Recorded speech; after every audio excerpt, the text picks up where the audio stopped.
Just tallied up the pros and cons for. Let's now get to the other big story of the day. United Bank has declared Kingfisher Airlines and its promoter Vijay Mallya as willful defaulters. SBI and PNB are in the process of declaring KFA as a willful defaulter as well. What's the way ahead from here on, and what are the implications of this tag of willful defaulter? We're joined by ASHWIN PAREKH, a banking industry veteran, managing partner, advisory services, ASHWIN PAREKH. Mr. Parikh, thank you very much for joining us.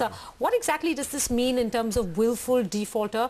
What happens now to KFA and Vijay Mallya? Can you just take us through what the implications of this tag are? Sure. Well, there are two sets of implications. I mean, to begin with, if you are just a defaulter, that is, if you're not announced as a willful defaulter by the banking system, then in that case you still have a lot of options in, I mean, either you can go through the CDR route or you can rebuild, business, or demonstrate to the banking system and to also the capital market that you have adequate amount of business viability left and you can still go back with a reconstruct. That's something that as a defaulter, I mean, that is before. But they're not defaulters, they're now willful defaulters. They're defaulters, so that changes the whole thing. That's the point I was trying to make. Now what will happen is the banks step into each and every aspect of it.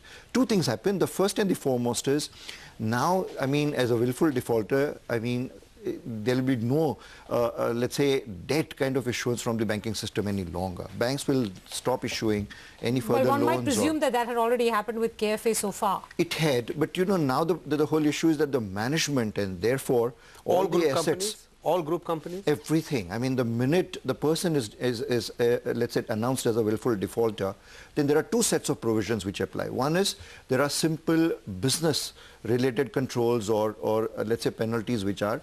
Then there are such additional, for instance, let's say, now any sale of asset, for example, that let's say that they want to do without the bank's permission or without, let's say, keeping SEBI informed about it, they cannot really do that, which means any reconstruct that he can think about now, of his own without the bank's involvement cannot be done. That's one. Banks will not fund any new activity without very clearly a kind of sort of recovery program involved with that.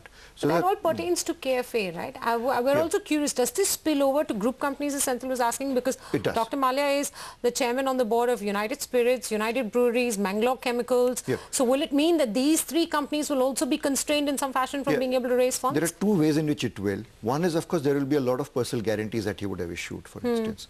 Now, the banking system does, but I mean, the minute he's announced as a willful defaulter, has the right now to press for those guarantees, for example. So automatically, all his assets owned by, let's say, in the capacity basically, but the minute there is a guarantee, there is a personal guarantee, which says that he stands, to make up for any dues or any payment that he has to make to the banking system. So that's the first implication. The second, which is more grave, I mean, if I look at the willful defaulters guidelines issued by the RBI, in addition to the business related controls that the banking system will impose, if there is any element, of evidence available with the banking system to suggest that there was a move, a shift from, I mean, that the application of the fund was carried out, not in keeping with what was promised to the banking system, then in that case there is a criminal aspect to it as well. Sort of, now if criminal proceedings begin, then in that case you're talking about a lot of additional actions that the banking system can really carry out, on the willful defaulter. So we're talking about now a new set of steps that the banking system will now take. The first and the foremost is the assets under KFA will immediately sort of, if there's anything left.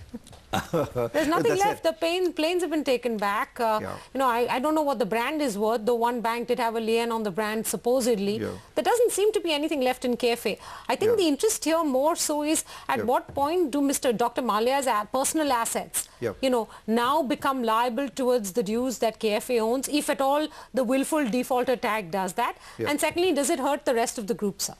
It does. I mean, basically what will happen is by virtue of announcing him as a willful defaulter, now the banking system does have a right, to all his assets and they can really go after that. So that's the first thing. Okay. The second thing, more critical is, capital markets, because there is now going to be a SEBI and an RBI coordination.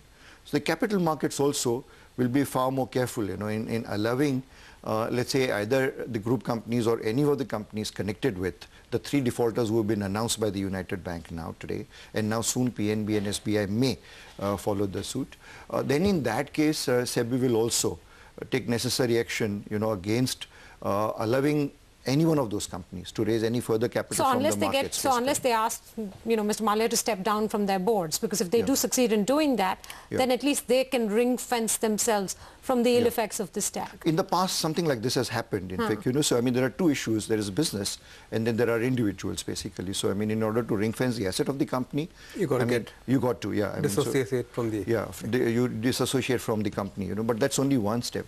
But the personal guarantees and all, those issues still remain. One quick very quick question. Will this help the banks in recovering their money faster, given that this is an unending, long process with several court cases going on? Well, it will to a certain extent. What has happened? KFE doesn't have anything left now, I mean, as we all know.